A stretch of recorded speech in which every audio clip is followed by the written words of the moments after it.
Film dibuka dengan percakapan antara Marina dengan suaminya di meja makan. Si suami akan pulang malam lagi dan memintanya jangan menyiapkan makan malam. 夕飯はいや、ないかな。先輩の分だけでいいじゃん。わかった。あ、おはようございます。 Lalu datanglah kakak dari suami Marina bergabung dengan mereka di meja makan. Rupanya si kakak sedang tinggal sementara di sana sambil berusaha mencari pekerjaan. Dengan nada sinis, sang adik tidak keberatan jika kakaknya tinggal sementara di sana, namun memintanya untuk berusaha mandiri. 早く出ていけよ。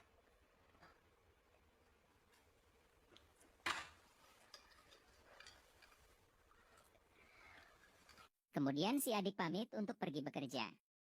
Marina lalu meminta maaf atas ucapan suaminya itu. Dan si kakak rupanya sudah sangat mengenal adiknya, jadi merasa sudah terbiasa dengan hal tersebut. 子供で。いえ、大学の時から生意気さには慣れてますから。それに、居候してるのは僕の方ですし。そんなの気にしないでください。どうぞ。 Marina dan kakak iparnya pun kemudian sarapan bersama-sama. Namun terlihat si kakak sepertinya merasa sungkan dan malu di depan adik iparnya itu. Sepulang mencari pekerjaan, si kakak melihat Marina tampak kelelahan. Dia melihat Marina tertidur ketika membereskan baju. Si kakak berusaha untuk tidak mengganggunya. Namun Marina terbangun. Si kakak lalu membantu Marina membereskan baju sambil mengobrol. Rupanya si kakak baru pulang interview pekerjaan, namun masih belum beruntung. Dia pun meminta maaf karena belum dapat pekerjaannya. Hal itu malah membuat Marina kagum dengan kedewasaan si kakak. Dan membandingkan dengan suaminya yang menurutnya tidak sedewasa dirinya.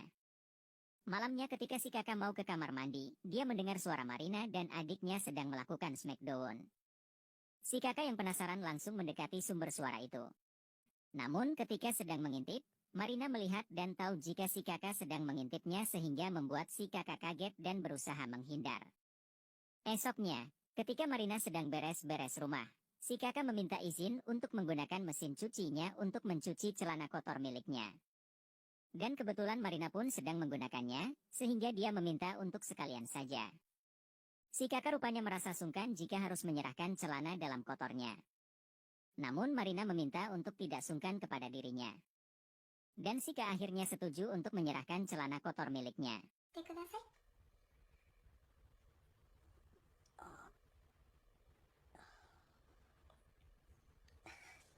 じゃあ、お願いします。 Kemudian ada hal yang aneh, Marina malah mencium aroma celana dalam kotor milik kakak iparnya tersebut. Dia malah menyukai aromanya. Kakak iparnya yang melihat hal itu langsung kaget dan berusaha merebut kembali celana dalam miliknya. やめてください。昨日、 Tapi hal yang lebih bikin dia kaget kembali terjadi, Marina malah membongkar kejadian semalam.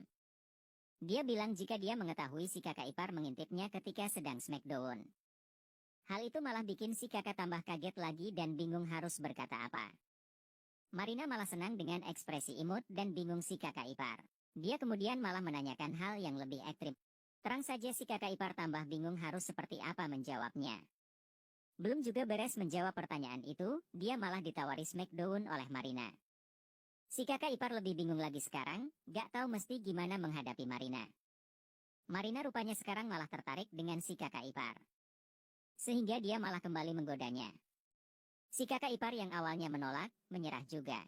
Di akhir permainan mereka, Marina meminta agar suaminya tidak boleh tahu tentang hubungan mereka ini. Malamnya, Marina mendapat telepon dari suaminya. Dia izin untuk tidak pulang malam ini.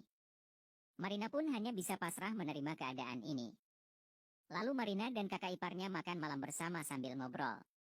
Marina juga bercerita jika suaminya dulu merupakan juniornya di kantor, sebelum mereka berkencan. Kemudian di kamar tidur, si kakak mendengar suara aneh di kamar Marina. Dia lalu pergi memeriksa suara aneh tersebut. Rupanya Marina yang kesepian, sedang melakukan pertunjukan solo, bisa mengintipnya dari balik pintu. Namun Marina rupanya mengetahui jika kakak iparnya itu sedang mengintip. Dan dia pun menghampirinya. Si kakak yang tampak masih polos, merasa ragu. Namun lagi-lagi Marina yang ingin merasakan kakak iparnya, berhasil merayu dan meyakinkan si kakak ipar jika dia akan mengajarinya tentang per-Smackdown-an. Paginya, mereka kembali bertemu. Mereka tampak canggung setelah kejadian semalam. Kemudian si kakak memintanya untuk mengakhiri hubungan terlarang mereka. Sepertinya si kakak merasa bersalah dengan hubungan itu. Namun sebelum Marina menjawab, telepon rumahnya berbunyi. Rupanya dari suaminya yang akan mampir ke rumah untuk membawa baju ganti. Adegan pun berganti di meja makan. Rupanya si suami menyempatkan untuk makan siang terlebih dahulu. Dia makan bersama kakaknya sambil kembali mengobrol. Si adik kembali menyindir kakaknya yang bisa santai di rumah, tidak disibukkan dengan pekerjaan. Si kakak berjanji akan secepatnya bekerja dan pindah agar tidak merepotkannya terus. Kemudian Marina datang sambil membawa baju ganti suaminya. Dia akan menyiapkan air untuknya mandi juga. Namun sepertinya si suami buru-buru sehingga langsung pergi lagi. Marina hanya bisa menerima kenyataan jika dia kesepian karena suaminya selalu sibuk bekerja.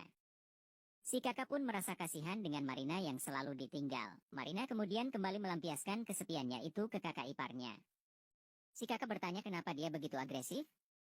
Marina hanya bisa menjawab jika dia sangat menyukai kakak iparnya itu. Malamnya, Marina kembali mendapat telepon dari suaminya. Si suami lagi-lagi tidak pulang ke rumah. Namun hal itu tampaknya sekarang malah membuat Marina senang. Film pun ditutup dengan sebuah kecupan sayang Marina kepada kakak iparnya sambil bilang jika mereka sekarang masih banyak waktu untuk kembali bersama.